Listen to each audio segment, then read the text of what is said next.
Sky! Buongiorno amici, il 16 e il 17 gennaio in tantissimi paesi sardi si celebra la festa del fuoco di Sant'Antonio, una tradizione che si tramanda da secoli e che oggi è ancora molto viva. Si tratta di uno dei santi più invocati nell'isola. Secondo la leggenda, simile a quella di Prometeo, Sant'Antonio rubò il fuoco agli inferi e donò luce e calore alla terra, all'epoca attraversata da temperature glaciali. Il santo andò con il suo porcellino alle porte dell'inferno per chiedere un po' di fuoco, ma i diavoli non glielo consentirono. Tuttavia il maialino, racconta la leggenda, passò attraverso le gambe del demone che si era messo di traverso per impedire l'accesso ed entrò, provocando il caos con i diavoli che lo rincorrevano da tutte le parti senza riuscire a prenderlo. Il guardiano dunque consentì a Sant'Antonio di entrare per riprendersi il maialino e Antonio ne approfittò, poggiò la punta del suo bastone di ferula sul fuoco, richiamò l'animale e se ne andò. I diavoli non si accorsero che il bastone aveva iniziato ad ardere al suo interno senza svelare il fumo. Il santo portò via con sé una scintilla, regalando così il fuoco agli uomini. Per questo, nella notte tra il 16 e il 17 gennaio, in Sardegna si celebra la festa del santo, che ha come simbolo proprio il fuoco, intorno al quale gli abitanti dei paesi si riuniscono scambiandosi il vino e il cibo preparato per l'occasione. Durante la processione il parroco del paese benedice la propria comunità e poi fa il giro dei fuochi dei vari rioni. Altra tradizione che si tramanda di generazione in generazione è quella di compiere, quando le fiamme raggiungono il punto più alto, 3 giri in senso orario e altrettanti in senso antiorario intorno al grande falò. Tutto termina il 18 gennaio, non a caso giorno chiamato Sant'Antoneddu, in cui la comunità, aspettando lo spegnersi dei fuochi, si scambia cibo e vino in segno di amicizia. Il falò dunque è anche e soprattutto un elemento di unione e di aggregazione. Intorno ad esso si improvvisano anche diversi balli e noi vedremo tutto questo il 16 ad Orgosolo.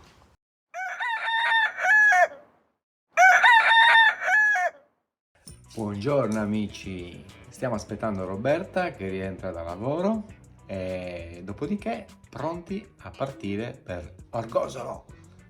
Arriviamo! Indigno.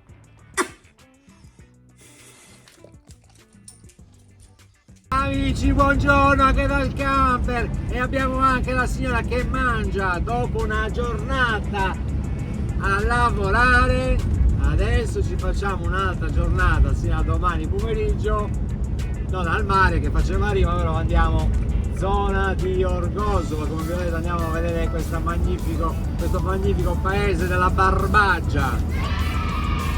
Quindi siamo già in strada, siamo quasi arrivati, mancano circa 200 km e facciamo gasolio e siamo pronti per arrivare e ammirare i fuochi di Sant'Antonio.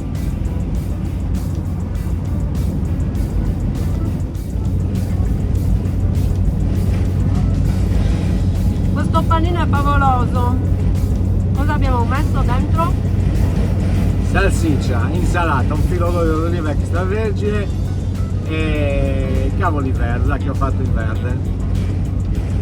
Fenomenale. Io sono un po' più leggero, mi tengo leggero. Magari stanotte ci do che ci do, però a pranzo leggero. Ottimo.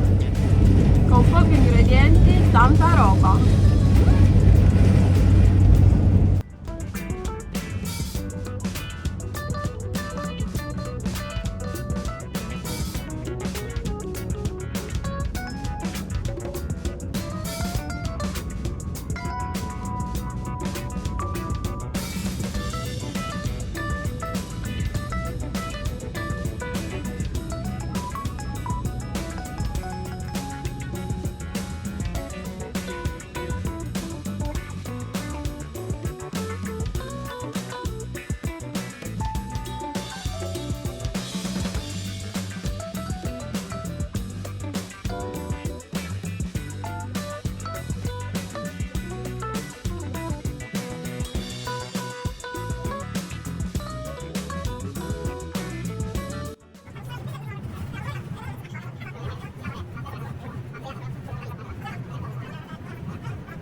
lamentela Taglio continua. tutto, Questo taglio. video è una lamentela Taglio continua. tutto. Sì, ma non mi parlare sopra. Ho Laura Taglio uccidi. tutto. Cioè noi siamo scemo e più scemo. Vabbè. Perché è più scemo? Il secondo. Chi di noi due è il Scemo, secondo? più scemo. Vuoi essere il primo o il secondo? No, sempre prima.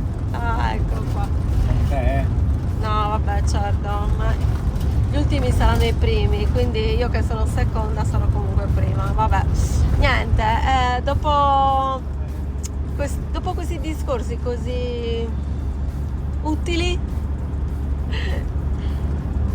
ciao amici.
Siamo parcheggiati.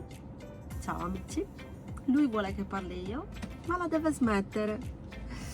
Siamo parcheggiati nello spiazzo del cimitero a Orgosolo. Però non abbiamo ancora capito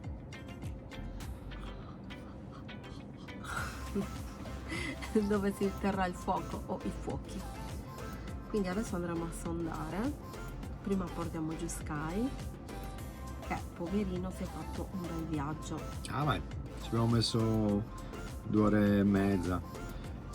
Cagliari Orgosolo, anche se Google Maps non ce lo dava, io ho fatto via Macomera, via Basanta, e ci ho piegato 2 ore e mezza, mentre Google Maps da Cagliari dà 2 alternative, una attraverso Laconi e l'altra attraverso vicino a Tortolì, 3 ore una e 2 ore e 43 l'altra, quindi Con strada... con curve, con strade molto più strette, a 2 corsie e con curve. Qui invece è stata molto lineare, molto tranquilla anche per guidare. Che brutto. Adesso porto giù Sky, dai. Adesso portiamo giù Sky.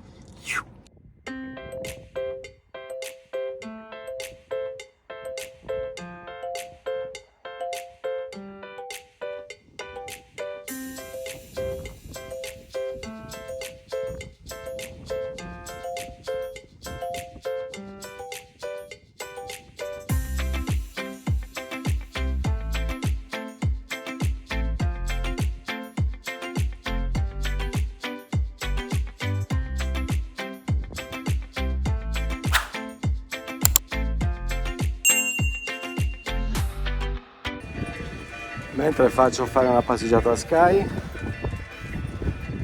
vedo di trovare qualcuno, vedere anche com'è organizzata questa ricorrenza ad Orgosolo. Vediamo un po'.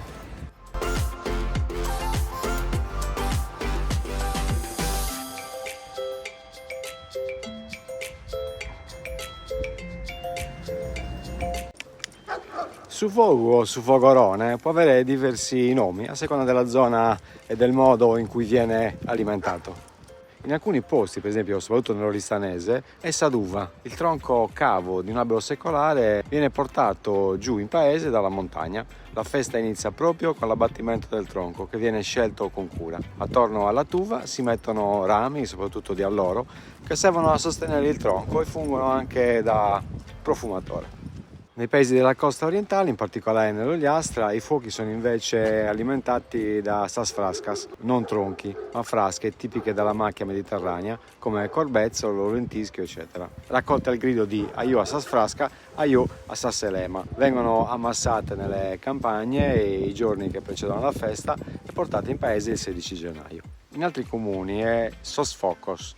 Si passa di casa in casa per prelevare il legname offerto dalle famiglie, che poi viene ammassato in piazza. Tradizione che resiste in diversi paesi del Nuorese e del nord Sardegna. In altre località, Dorgali e Siniscola, ad esempio, si utilizzano le frasche del rosmarino. Qui il falò prende il nome di sulomasino. Cosa hai mangiato?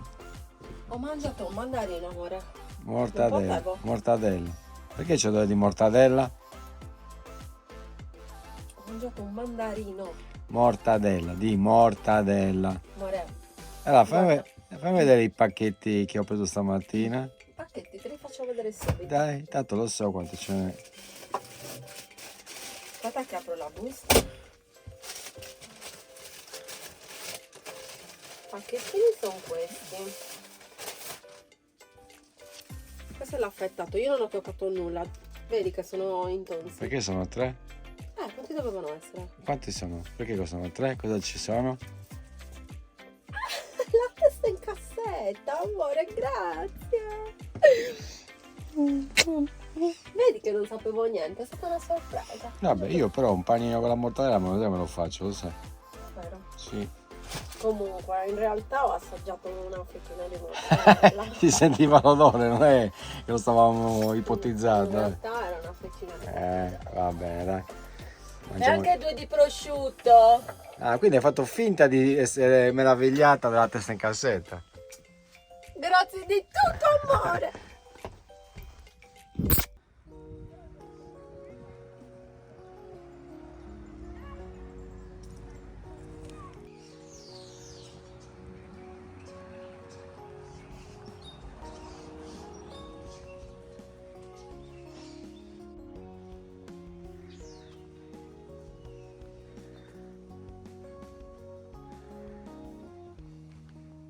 Orgosolo è un piccolo paese nel cuore del selvaggio della Sardegna, in provincia di Nuoro, famoso in tutto il mondo per i suoi potenti e suggestivi murales, che l'hanno resa una delle mete dell'entroterra più visitate dell'isola. Il borgo di 4.500 abitanti è una perla rara che si erige non solo come testimone della storia attraverso i muri delle sue strade, ma anche come punto di partenza per una crocevia di sentieri che, percorsi nei secoli da pastori santi e briganti, tornano santi e briganti, tornano oggi ad essere attraversati dalle appassionati di trekking, cammini ed escursionismo.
Come avevamo detto anche i giorni scorsi, è un'usanza di contraccambiare come accoglienza vino e dolci. Come si chiama? Pistibbu.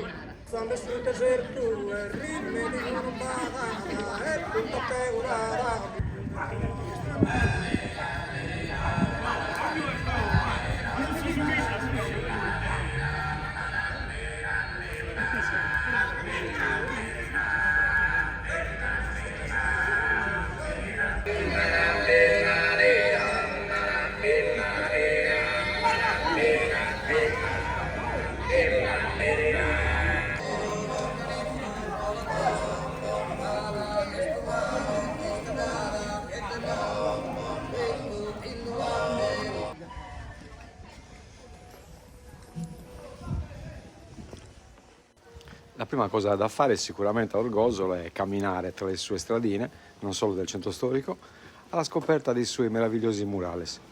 Nel percorso, per riuscire ad ammirarli tutti, potete avvalervi delle audioguide che sono noleggiabili nelle piazze del paese, di una guida locale che saprà ammaliarvi con tutti gli aneddoti relativi a ciascun dipinto o semplicemente iniziare a passeggiare, guidati dal vostro istinto.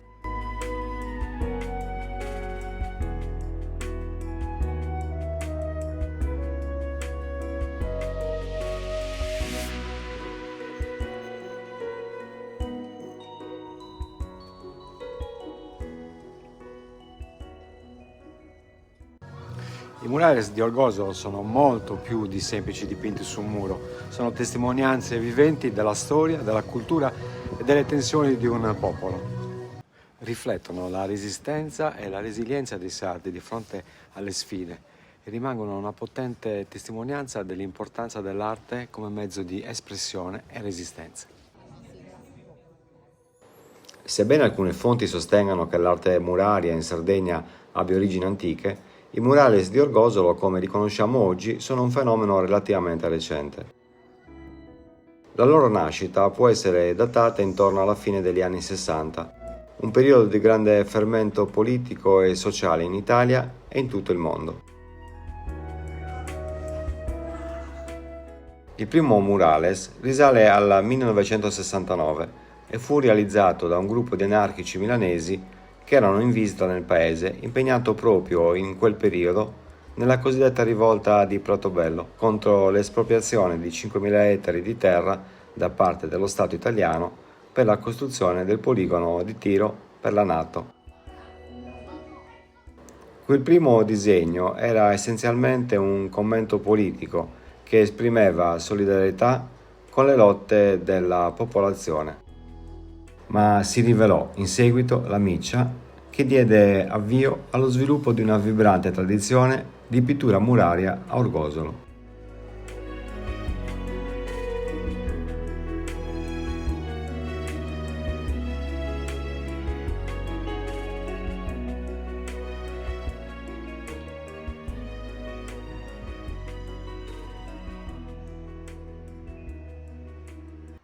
Murari di Orgosolo, un piccolo paese nel cuore della Barbagia, in Sardegna, sono diventati nel corso degli anni un simbolo potente della resistenza culturale, della storia e delle tensioni sociali.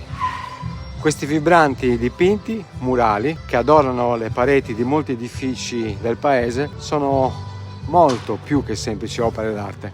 Sono un commento visivo sulle sfide, sulle speranze, sui sogni del popolo sardo.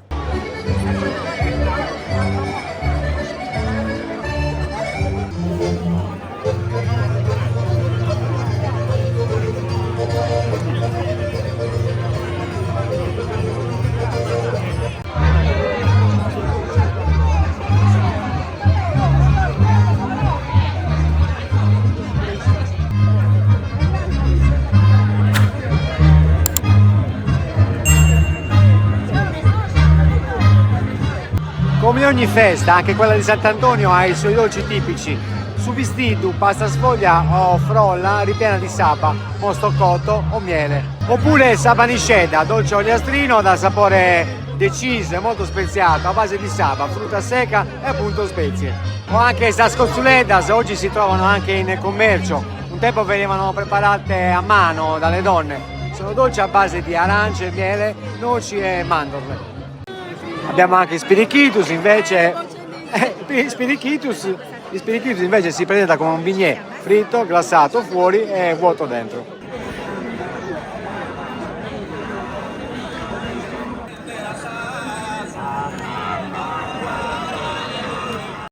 E ancora su popassino, lighetto o bianco, su cocco in miele, caschettas, dolci questi ultimi preparati in particolare dalle donne di Mamoiada, con ricette a base di pasta, di mandorle, noci, uova, uva passa e miele.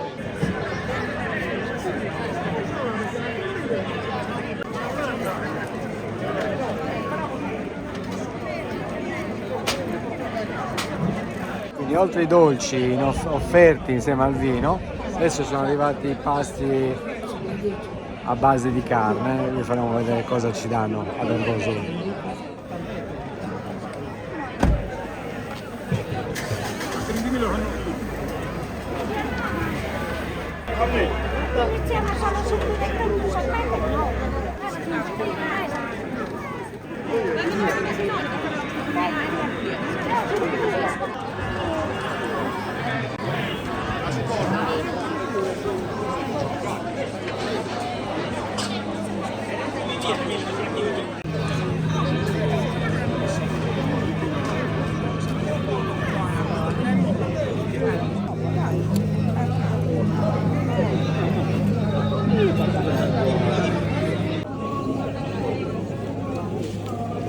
Ce n'è la salsiccia.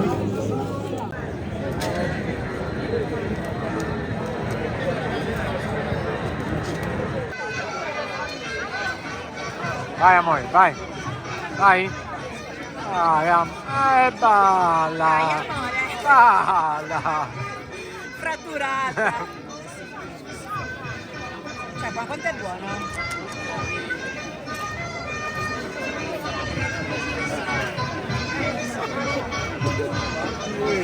Salute!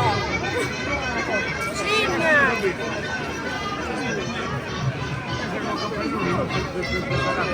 Siamo a Carasau dopo il dolce? Inventando i passi.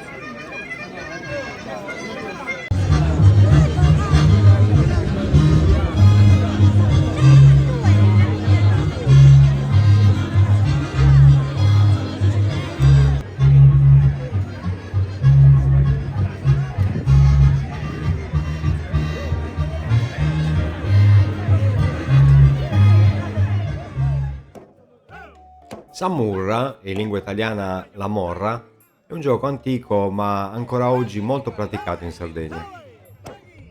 Samurra è un gioco che è riuscito a unire tutte le popolazioni del Mediterraneo ed è stato tramandato con passione senza mai perdersi nel tempo, fino ai giorni nostri. In epoca romana si hanno le più chiare manifestazioni anche scritte. Uno scritto di Cicerone recita chiaramente: «È persona degna quella con cui puoi giocare alla morra al buio». Le regole del Samurra sono abbastanza semplici, ma ci sono diverse differenze da regione a regione. Nel caso del Samurra sarda, i partecipanti si possono sfidare sia tra singoli, cioè uno contro uno, oppure a coppie. La variante più usata in Sardegna è quella a coppie. I due giocatori tendono il braccio contemporaneamente, mostrando il pugno oppure estendendo un numero di dita a scelta, mentre gridano un numero da 2 a 10, a volte storpiati con espressioni molto colorite che variano di paese in paese. Il giocatore che indovina la somma conquista il punto e, nel caso di un gioco a squadre, mantiene la mano e dovrà sfidare l'altro giocatore della squadra concorrente e così via. Se entrambi i giocatori indovinano la somma, il gioco continua e nessuno guadagna il punto. Il gioco finisce quando si raggiunge il punteggio stabilito a inizio partita, che di solito arriva a 16. Una figura importante introdotta recentemente è quella dei sugontadori, ossia l'arbitro della partita, colui che si fa carico di contare i punti, decidere sulla regolarità delle gettate ed eventualmente sulle dispute tra i giocatori.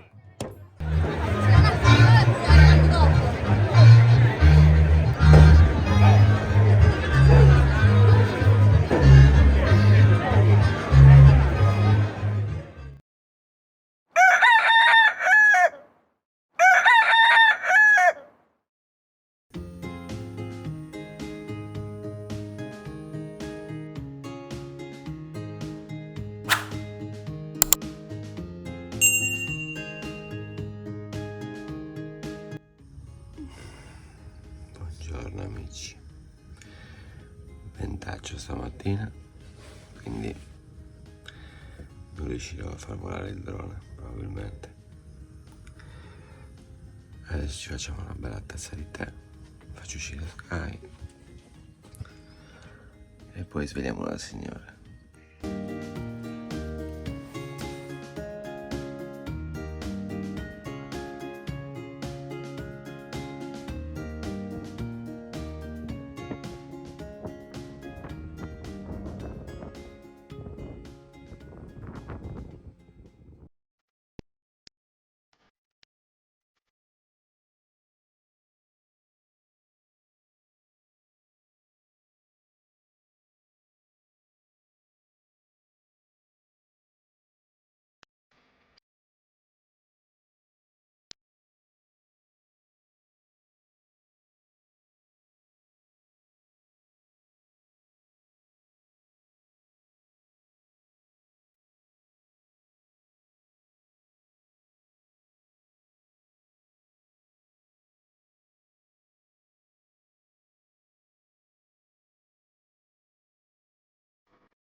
Ancora buongiorno, sono riuscito a fare un voletto anche se le condizioni del vento non erano ottimali, però qualcosina l'ho fatta. Andiamo via da Nuoro e andiamo via da Orgosolo, direzione Nuoro, per vedere uno dei murales più belli, secondo me più significativi di Orgosolo. E speriamo di riuscire a trovarlo perché come sono navigatore, quindi vediamo un po'.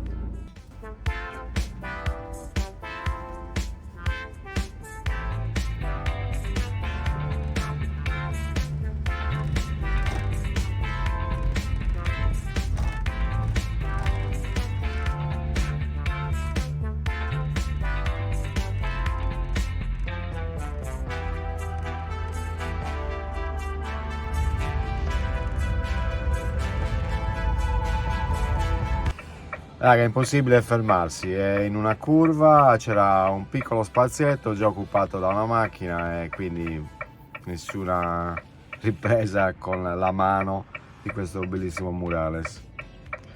Va bene, forse abbiamo un'altra sorpresa, forse. Adesso iniziamo la discesa verso Cagliari.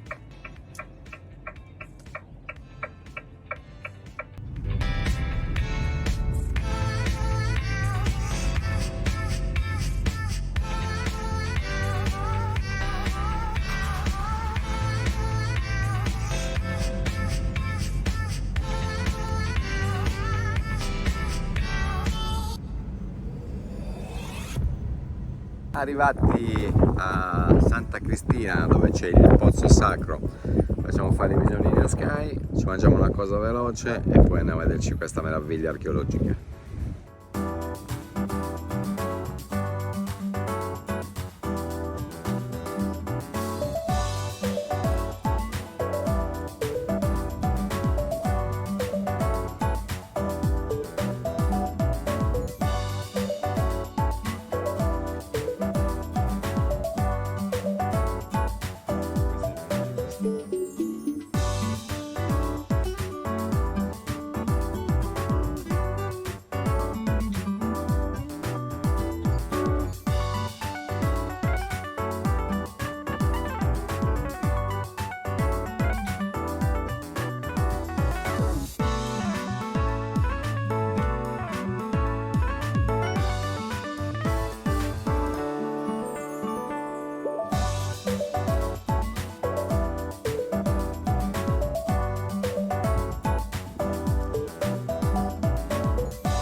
Il tempio ipogeico o Pozzo Sacro di Santa Cristina è localizzato all'interno di un parco archeologico di 14 ettari.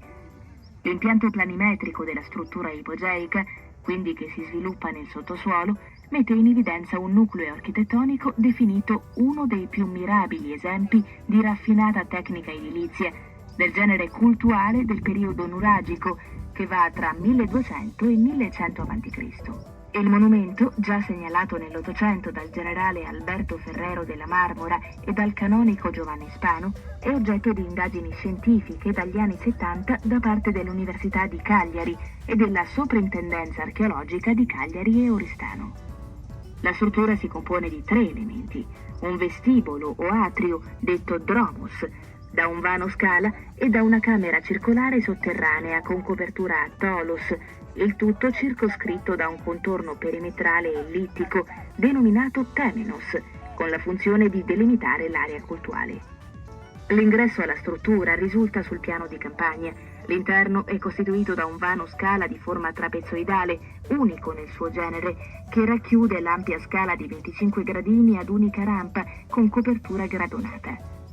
Il vano interno a pianta circolare del diametro di 2,5 metri è alto circa 7, si innalza con forte aggetto dei parametri murari verso la sommità con una cupola ad anelli concentrici che si restringono verso l'alto, di cui l'ultimo lascia filtrare della luce. Nel vano ipogeico, che poggia su roccia naturale, è scavata una vaschetta circolare profonda 50 cm. In questa è la presenza di una vena d'acqua sorgiva particolarmente abbondante nelle stagioni invernali e primaverili, che permetteva di praticare il culto delle acque quale elemento rituale purificatorio. La superficie muraria laterale del vano scala e del vano sotterraneo sono realizzati con conci di basalto alcalino ben levigati che si sovrappongono obliquamente su filari orizzontali. Esternamente all'area cultuale, con sviluppo verso l'area centrale, sono rilevabili le strutture di un ambiente ad andamento circolare denominato Capanna delle Riunioni e di altri spazi aperti, di cui rimangono i filari di base, la cui funzionalità era legata ad attività di vita civile. I risultati degli scavi archeologici sono ancora in parte inediti, infatti sono stati pubblicati soltanto i ritrovamenti relativi a 4 statuine in bronzo, 3 maschili e una femminile, di derivazione fenicia, datati al 1000 a.C., simboli rappresentativi di guarigione ottenuta. Un termine di confronto con il pozzo di Santa Cristina si può istituire con altri monumenti per il culto delle acque, come Santa Vittoria di Serri, Su Tempieso di Orune, Pedrio Canopolo di Perfugas, Cucuru is Arruis di Cabras, Santa Anastasia di Sardara, tutti simili ma non uguali. Una volta, vero Love, che vieni qua? Che vengo o che veniamo? Che veniamo. Le due sordi nel mondo vengono qua. Pozzo di Santa Cristina.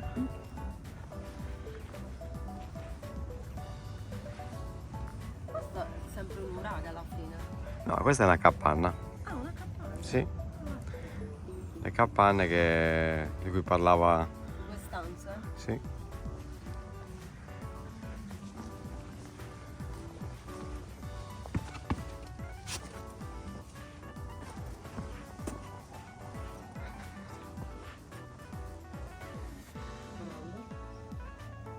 Molto grande questa stanza.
Il villaggio cristiano, ancora oggi, è sede di festeggiamenti religiosi e civili. Nel mese di maggio, la seconda domenica, si celebra la festa in onore di Santa Cristina.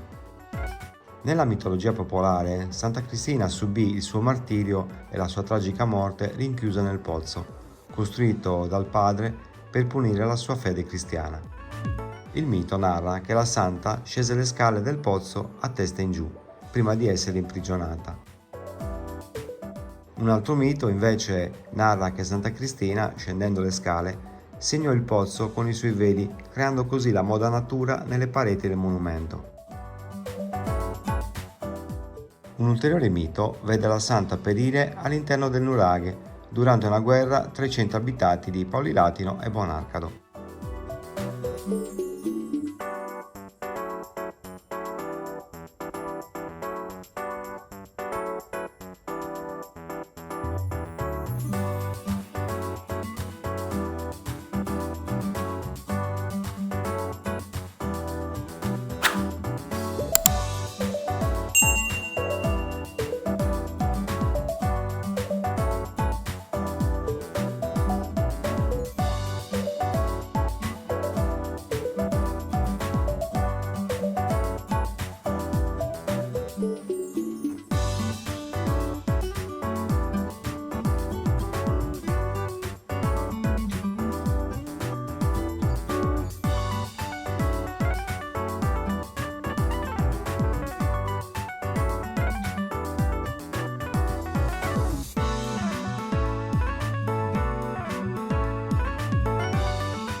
Il monumento è composto da un corridoio, un accesso sormontato da un architrave, una sala circolare voltata ad ogiva di modeste dimensioni, dotata di 3 spazi che si aprono nello spessore murario e di un vano scala per l'accesso ai piani superiori, dei quali si conservano pochi filari.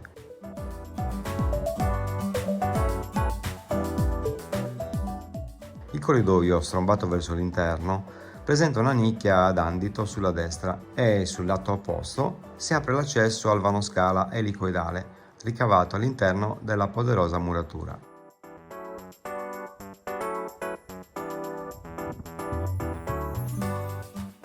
Tutta la struttura è costituita da filari di massi e pietre conce posti gli uni sugli altri senza matte aggreganti, riducendosi progressivamente verso l'alto.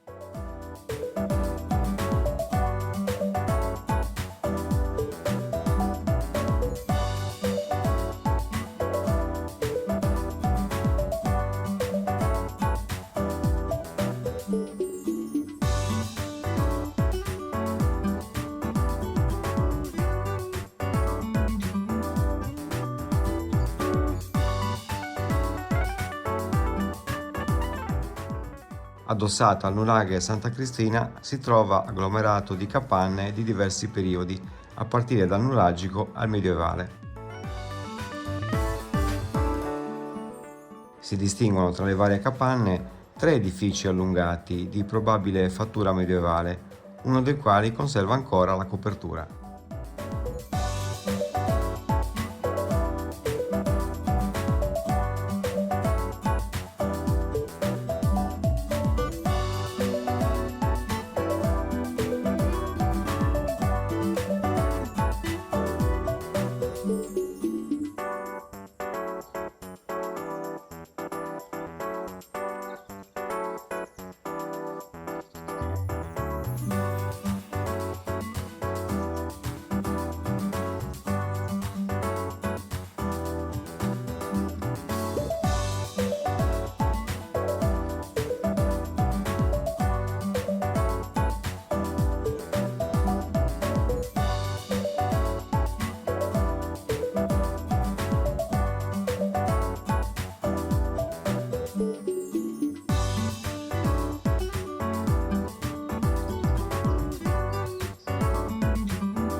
Adesso più veloci della luce andiamo a Cagliari che la signora deve lavorare, ce la faremo, sperando di aver fatto cosa gradita, le immagini di Orgosolo, le immagini del fuoco su Vogorone, su Vogu, le immagini di Santa Cristina. Vi diamo un arrivederci alla nostra prossima puntata e al nostro prossimo viaggio. Ciao amici!